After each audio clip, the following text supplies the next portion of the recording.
So the dog and I are here in Bridgewater. We're on the shore of the Derwent. We've got these bridges behind us. There's the eventually to be completed new Bridgewater Bridge.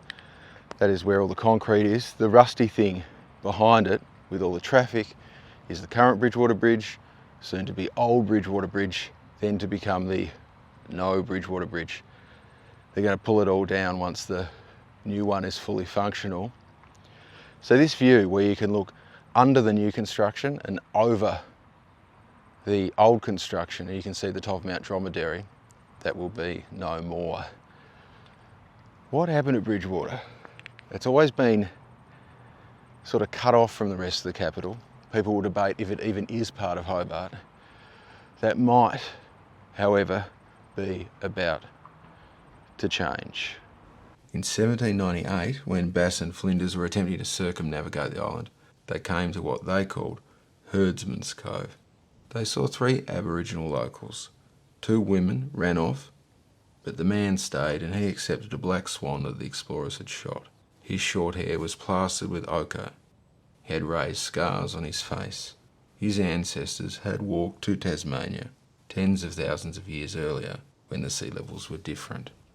The 1824 painting, Mount Dromedary Van Diemen's Land by Joseph Lycett, shows the area that became Greater Bridgewater. In the middle of the image is the Ferry Hotel at Green Point. Today that building is long gone. Green Point, where the Jordan River meets the Derwent River, is empty, a reserve for citizen recreation.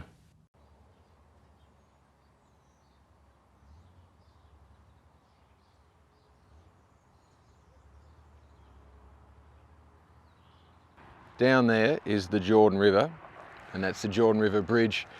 The name Jordan doesn't really fit in with the normal naming conventions that exist in Tasmania, that have been used mostly in Tasmania. There's Aboriginal names for things, and then there's a whole lot of names that are from Europe, specifically the United Kingdom, with an emphasis on England. But the name Jordan is from the Middle East. Now, why did that happen? In 1806, food shortages saw men being ordered out into the bush to hunt for things like kangaroo. One party, consisting of Marine Hugh Germain and 2 convicts. Exploring the interior, they were away for months at a time. After dark, around the fire, Germain would read the translated Arab text 1001 Nights. From those words, names were lifted for places that they visited: Jericho, Baghdad, and the river that he called Jordan. There was no real order, there were no real roads, there was no fencing. People wandered across into other people's properties, trying to make things work in desperate circumstances. A sketch by Mary Morton Allport from 1832 is titled Our Winter Quarters. The humpies that the families live in had a blanket to cover the entrance, the open fire for cooking and protection. To begin with, there was a ferry that would carry people across the water between Black Snake Inn and Green Point. In 1818, just a few yards from the shore, the overloaded ferry sank and 12 people drowned. The water wasn't particularly rough, but at the time people simply didn't know how to swim. A causeway was first constructed in 1829. 200 convict men using hand tools filled the artificial isthmus with their slaved bodies. An ornate viaduct, like the one seen at Ross, was originally planned, but the reality of the river took over. For most of the stretch, the Derwent is rather shallow at this point. The only deep part is isolated on the eastern side. To begin with, punt took people across this part. In 1849, the first actual bridge was installed. When trains came to Tasmania, they also came to Bridgewater. In 1886, a train derailed here. 2 people were killed. It was found afterwards that the rails had failed to match perfectly when the bridge had swung shut. Construction of the current vertical lift bridge began in 1939, but was interrupted by World War II and not completed until 1946. A small control house stands on the lifting section. Colloquially, people would say that a man lived there, opening and closing the bridge accordingly, like something from a fairy tale.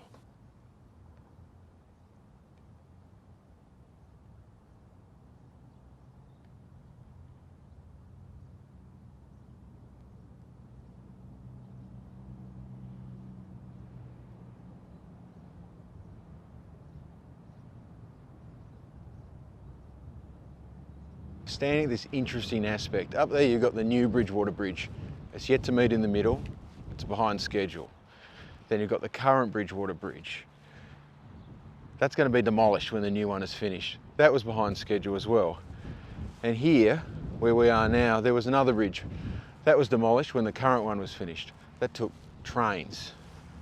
Trains were on this bridge and they're on the current bridge, although they've stopped now. The new bridge has no train line on it. Trains are never coming back to Hobart unless they build a whole new bridge for them. It's extremely unlikely to ever happen. Every time people have tried to build a bridge at Bridgewater, it's taken longer than people said it would, and it's always gone over budget. And the bigger the bridge, the bigger over budget it gets.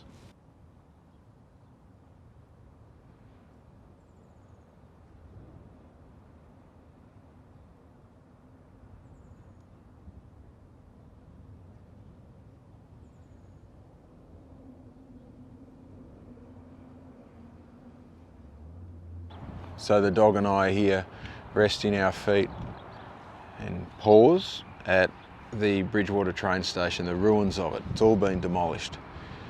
Passenger trains, scheduled passenger trains, stopped running in 1978 in Hobart, but there were still passenger trains. They'd run on special occasions, and in 1992 my old man took us on a train ride. Steam, it went from Glenorchy up to Mount Field and back. It was about the train ride itself, it wasn't about going anywhere. At the time I had no idea about what time was doing to train lines in Tasmania and how that train ride would be actually one of the last ones that would occur. There were more. I wasn't on the last one, but I was on one of the last ones in the last few years. So I suppose that's a privilege that was afforded to me. You can't do it anymore. Not only can you not go across the bridge on a train, but the train line on this side of the river and up to Mount Field can't take locomotives anymore.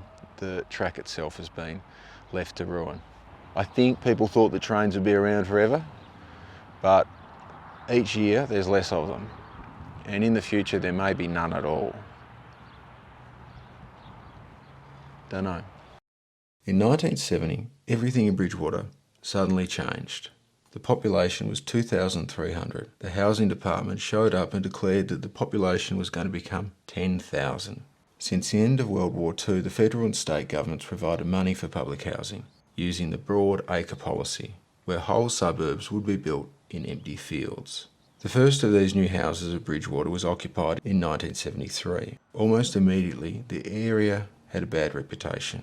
In the 70s, the place had one of the highest rates of unemployment in all of Australia. In 1981, the Women's Weekly magazine called Bridgewater Little Chicago, writing that it had the highest rate of cot death, not just in the country but possibly the world. The soil in Bridgewater was never good for farming, but it was used for other things. Things that have been buried. Ruins of past entertainments. So here we are in this street, and it's like a lot in Bridgewater and increasingly other parts of the capital has a burnout on it. There's a culture of doing burnouts in Bridgewater.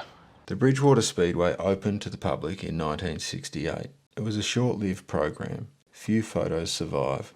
Its existence now is mostly in the fading memories of the people that experienced it, and has led to confusion as to the location, mixed up with a nearby horse racing area, which has in itself also become abandoned. Historical aerial photos of Bridgewater show that it was in fact close by but different, on the other side of the road, closer to the river. Today, where the speedway once was, there are homes that have been built upon it.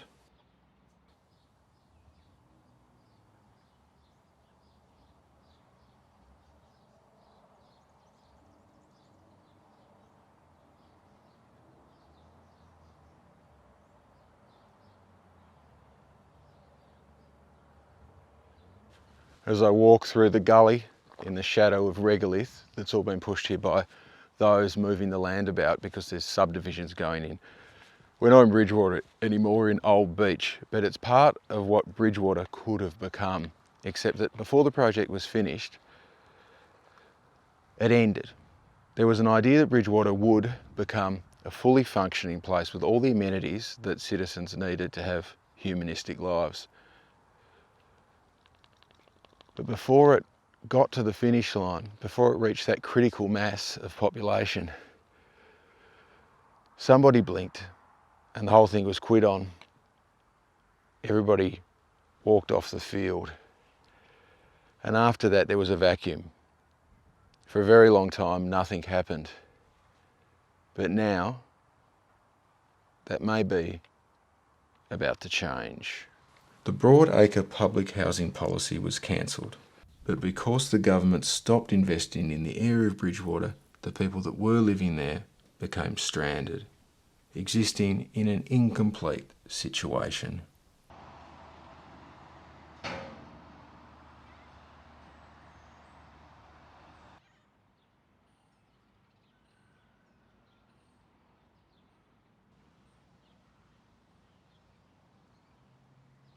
So this used to be the main road through Bridgewater, but like a stream through the sand, it's moved. The old main road now looks increasingly like a detour driveway. Many of the buildings that were there are gone. The buildings that are there, even the McDonald's, are perhaps future ruins.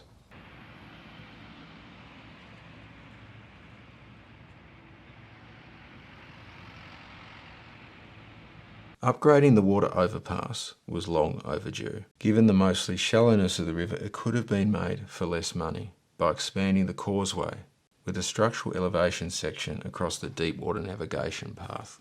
When the federal government agreed to pay for around 80% of the build, the grandest proposed design was settled on.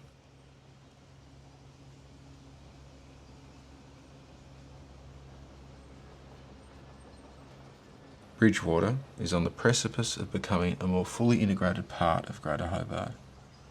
There is a new bridge being built, and a new Bridgewater may also be born, getting some of the investment that the people deserve. No longer tethered satellite. In the years soon to come, the place that was separate from the capital can finally, in the minds of everyone, become fully part of the all-including whole.